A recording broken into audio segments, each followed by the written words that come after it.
Dune was one of the first science fiction novels to address issues of religion.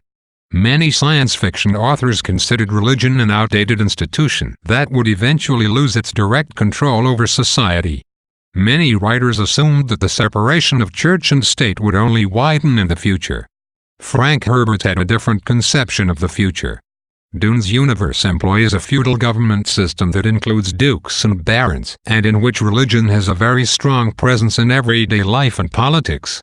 Religion's most obvious presence in Dune is in the Bene Gesserit. The Bene Gesserit are familiar with numerous religious texts, from the Orange Catholic Bible to more cryptic texts such as the Great Mysteries. These texts play a significant role in defining the Bene Gesserit conception of the world. The Missionaria Protectiva reveals that the Bene Gesserit frequently exploit religion to protect their own members. The Bene Gesserit use the Missionaria Protectiva to spread contrived legends and prophecies to developing worlds. Bene Gesserit can exploit these legends to earn the respect of the native inhabitants, who believe in the contrived legends. The other important presence of religion in Dune involves control of the Fremen. Kynes' father is the first person to exploit religion as a method of rallying the Fremen to his cause, turning Arrakis from a desert planet to a lush, green world. Kynes and his father hope to bring paradise back to Arrakis through religion. Although Kynes wants to bring nature to Arrakis by making it a lush, green planet, his endeavor is contrary to nature because Arrakis is a naturally dry planet. Religion represents a source of comfort and power throughout the novel. Paul pursues the same goals as Kynes, but he uses his religious power over the Fremen as their messiah to gain control of the entire Imperium. Paul possesses mystical abilities that go above and beyond a simple heightened awareness or intelligence, but his clever exploitation of religion is his most powerful advantage. Paul's adept manipulation of religion and the calculated use of legends contrived by the Bene Gesserit allow him to rise to the position of emperor. To exist in the harsh desert climate of Arrakis, the Fremen must be keenly attuned to ecological issues such as the availability of water, the proximity of giant sandworms, and unstable weather patterns. The ecological issues in Dune extend beyond the mere necessities of daily life on Arrakis. Dr. Kynes, a prominent figure in the book, is an ecologist who hopes to transform the ecosystem of Arrakis from a desert to fertile, verdant splendor. The Fremen take up his cause, and Paul continues it after Kynes' death. Altering Arrakis into a lush garden planet is performing the work of a higher power, reshaping the land to conform to the preference and needs of the Fremen. Yet no character in Dune ever questions whether it is morally right to change the climate of Arrakis. Changing the planet might kill the sandworms, which have an integral role in creating melange, an addictive drug used throughout the universe. Such a change in the ecosystem may also obliterate the Ma'adib, the planet's beloved mice, and the source for Paul's new Fremen name. The Fremen are strong and powerful soldiers because they have trained in a harsh desert climate. The Fremen would not have the power to fight the Emperor's soldiers or change the climate of Arrakis if the environment were different. Dune raises the question of whether humans should exercise their power to manipulate the environment, but lack of opposition from any character in the novel leaves no firm conclusion. Herbert explores the moral question of manipulating nature with the issue of the gene pool in Dune as well.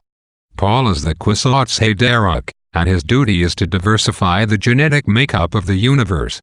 Disturbing the natural genetic makeup may lead to a deadly holy war, or jihad. If human beings fight the natural order of life, whether through the environment or genetic codes, Herbert suggests, the results can be dire, even if the repercussions are not felt until far off in the future. It is ironic that Dune's futuristic political system is based on the feudal system of the Middle Ages. Dukes and barons rule planets and sectors of space, and control passes down from one relative to the next in line. After the death of Duke Leto, Paul becomes the Duke of Arrakis. Similarly, Baron Harkonnen plans to hand his power to his nephew Feyd-Rautha. In the future society depicted in Dune, relatives inherit more than wealth. The sins of the father often pass to the children as well. The Atreides and the Harkonnens hold something called Canly against one another. Canly is the right of vengeance. Any act performed by one against another can be lawfully reacted to in kind. The tenet of an eye for an eye applies to families and communities, not just to individuals. The Atreides and the Harkonnens spend their time raiding and killing one another, and each generation of Atreides and Harkonnens continues the cycle of vengeance and hatred. Inheritance is important to both males and females for preserving knowledge and power. Paul's mother trains Paul in the skills of the Bene Gesserit. Jessica also passes her powers to her daughter, Alia. Similarly, Lady Fenring seduces Feyd-Rautha in order to carry his child as part of the Bene Gesserit breeding program.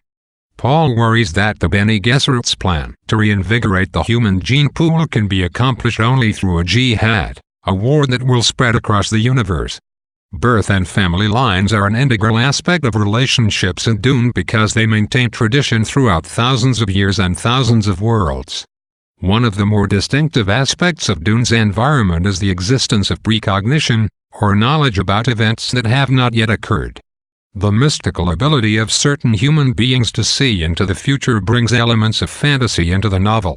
Most of the characters with precognitive powers are members of Bene Gesserit or the Guild, but Paul develops this power beyond all others because of three factors: his genetic heritage, his Bene Gesserit and Mentat training, and his exposure to melange.